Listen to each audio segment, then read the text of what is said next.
الحمد للہ نحمده ونستعینہ ونصلی علی رسول الکریم اما بعد بسم اللہ الرحمن الرحیم۔ حضرت وائل بن حجر رضی اللہ عنہ سے روایت ہے کہ حضور اقدس صلی اللہ علیہ وآلہ وسلم نے ان کو حضرموت میں زمین کا ایک ٹکڑا بطور جاگیر عطا فرمایا، اور حضرت معاویہ رضی اللہ عنہ کو حضور اقدس صلی اللہ علیہ وآلہ وسلم نے ان کے ساتھ بھیجا تھا کہ وہ زمین ان کے حوالے کر دیں۔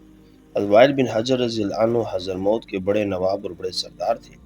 واقعہ لکھا ہے کہ جب حضور اقدس صلی اللہ علیہ وسلم نے حضرت معاویہ رضی اللہ عنہ کو ان کے ساتھ حضرموت کی طرف روانہ کیا تو حضرت وائل بن حجر رضی اللہ عنہ اونٹ پر سوار تھے، اور حضرت امیر معاویہ رضی اللہ عنہ کے پاس کوئی سواری نہیں تھی، اس لیے وہ پیدل ان کے ساتھ روانہ ہوئے۔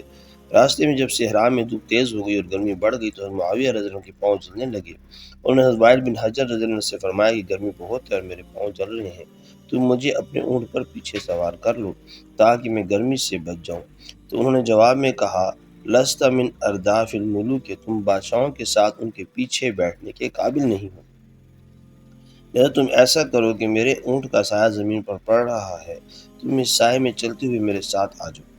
چنانچہ حضرت معاویہ رضی اللہ عنہ نے مدینہ منورہ سے یمن تک پورا راستہ اس طرح قطع کیا، اس لیے کہ حضور اقدس صلی اللہ علیہ وسلم نے ساتھ جانے کا حکم دیا تھا۔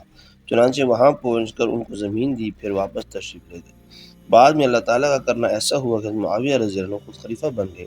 اس وقت یہ حضرت وائل بن حجر رضی اللہ عنہ حضرت معاویہ رضی اللہ عنہ سے ملاقات کی یمن سے دمشق تشریف لائے تو حضرت معاویہ رضی اللہ عنہ نے باہر نکل کر ان کا استقبال کیا اور ان کا بڑا اکرام کیا اور حسن سلوک فرمایا۔ جزاک اللہ خیرہ۔